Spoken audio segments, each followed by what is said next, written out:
Bonjour pour ce tuto numéro 8 consacré à l'assistant météo dans Time0. Nous allons voir ici comment procéder à la récupération de fichiers météo directement par internet. Donc nous allons cliquer dans mise à jour. Ici on voit que on avait une ancienne zone de météo. Avec la souris on va pouvoir zoomer ou dézoomer, ou aussi avec les outils zoom qu'on a à gauche. On va pouvoir déplacer notre carte pour bien ajuster notre carte en fonction de la zone de mise à jour qu'on voudra sélectionner.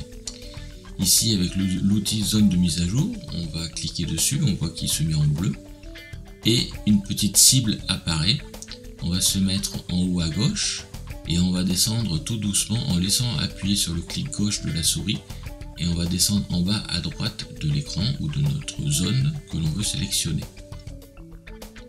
Voilà, donc nous avons sélectionné une zone, on va faire actualiser. Ici, on voit bien donc la zone, les coordonnées de la zone que l'on a sélectionnée. On a deux choix entre le monde entier ou USA. Bon, USA c'est pour les zones côtières américaines. Nous on va choisir le monde entier. Ce sont des fichiers météo GFS. On va cliquer sur suivant. Ici on a plusieurs données que l'on peut sélectionner. On remarquera tout de suite que vague, la sélection vague ne peut pas être en Méditerranée, donc on ne va pas la cocher, on va en cocher d'autres.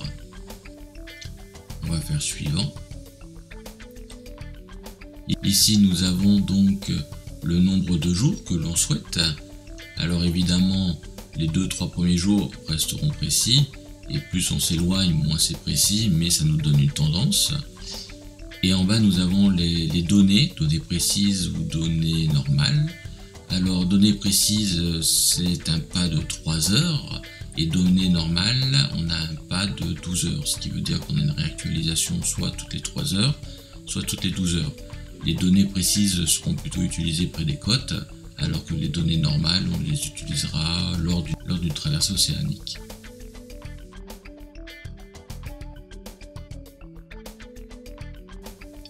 On va faire suivant. Et là on arrive dans une page où on va sélectionner notre type de téléchargement. Alors lorsqu'on est au port ou près des côtes et que l'on a une connexion internet 3G, Wi-Fi ou 4G, on va sélectionner le téléchargement automatique. Avec une connexion satellitaire, on va faire commander un fichier mail. Et on verra aussi un peu plus tard la possibilité de souscrire à un abonnement qui est entièrement gratuit. Ici nous avons donc la taille du fichier. Il ne faut pas qu'il soit trop lourd, surtout lorsqu'on fait des traversées océaniques. Et donc là, Time0 se connecte automatiquement à son serveur et va télécharger automatiquement la météo de la zone sélectionnée.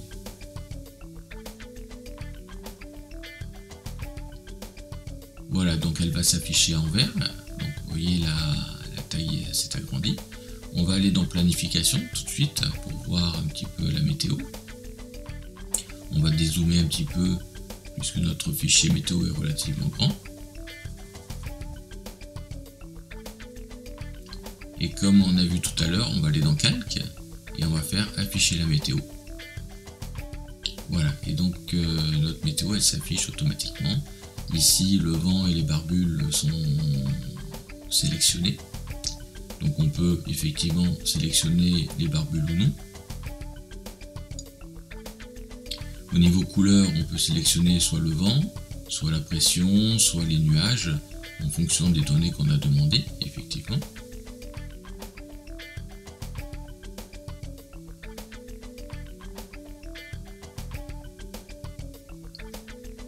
On peut avoir aussi un petit peu de courant, donc généralement relativement faible en Méditerranée.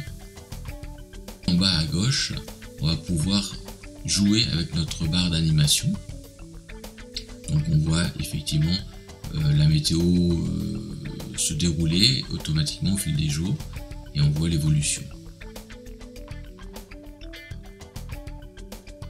On va revenir dans mise à jour, puisque maintenant on va choisir une nouvelle météo avec une requête météo par satellite. Donc on va resélectionner une nouvelle zone, on va aller en Atlantique.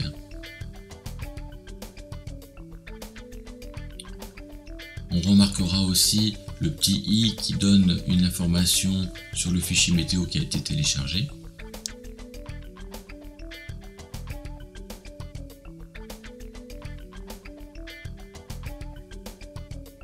Donc maintenant on va revenir sur notre zone de météo, on va faire comme tout à l'heure, actualiser. Là on va pouvoir sélectionner vague, puisque en Atlantique on a les données vagues.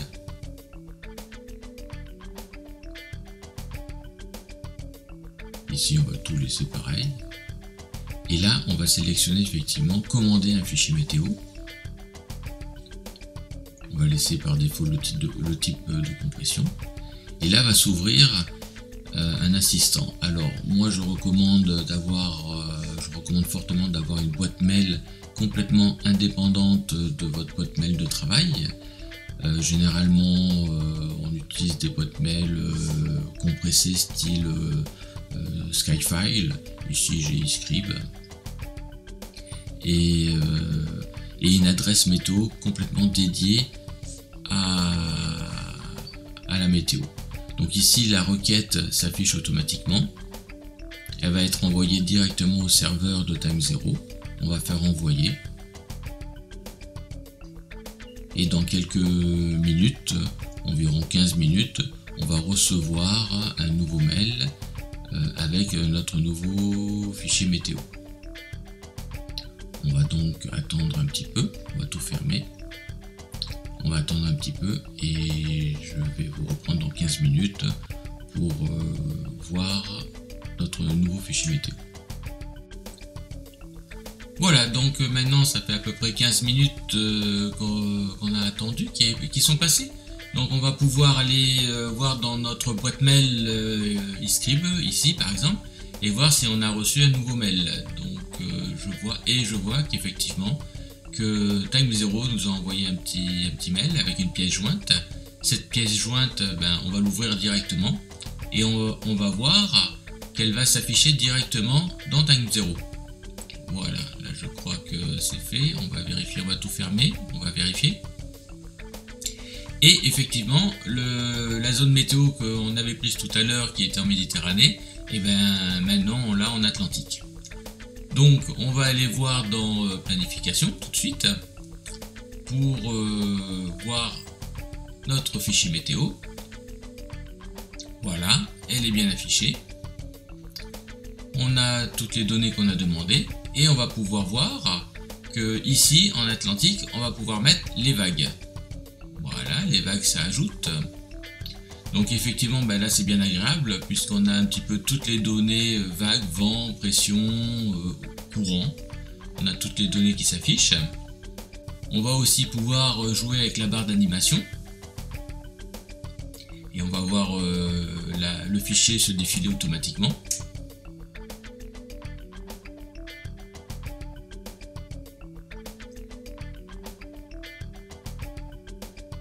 Comme précédemment, on va pouvoir aussi avoir la couleur des vagues. Alors comme vous le savez, en bas à gauche, on a l'échelle de couleur des vagues ici, puisqu'on a sélectionné les couleurs vagues.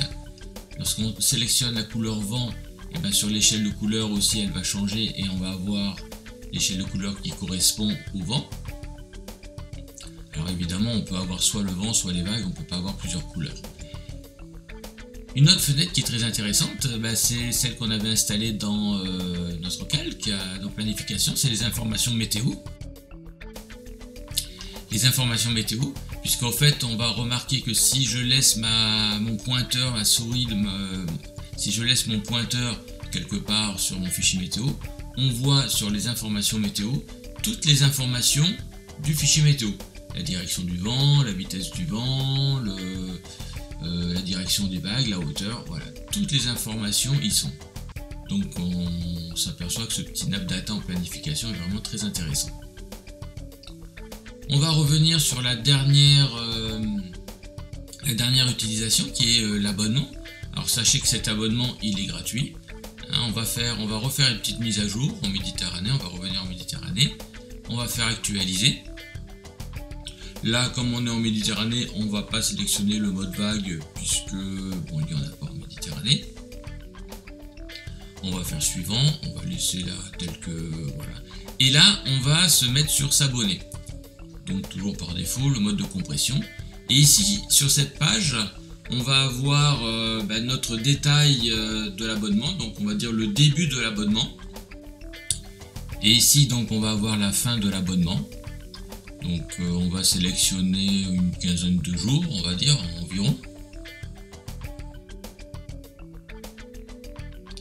Ici, on a l'heure où le fichier météo va être envoyé du serveur Time 0. Donc on va sélectionner à peu près 8 h du matin.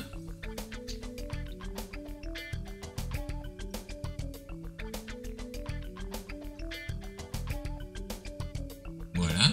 Et ici, le nombre de fichiers qu'on veut recevoir par jour. Donc on va dire 1, on va laisser 1. Donc on va faire suivant. Ici, on a le détail de notre abonnement. Et donc, on peut voir ici, alors c'est là où c'est toujours intéressant d'avoir une boîte mail et une adresse mail entièrement dédiée à la météo. Donc ici, bon, c'est eScribe qui a été configuré par défaut, donc il s'ouvre automatiquement. Voilà, et donc la requête a été automatiquement écrite dans la zone texte, et on n'aura plus qu'à envoyer pour que tous les jours, vers 8 h du matin, on va recevoir donc un fichier mail avec une pièce jointe qui sera la météo du jour qu'on aura de la zone qu'on aura sélectionnée. Voilà en ce qui concerne un petit peu la météo avec l'assistant automatique de Time 0. C'est simple, c'est facile et c'est gratuit. Maintenant, dans le prochain tuto, on va voir un petit peu comment on va récupérer des fichiers météo d'un opérateur privé.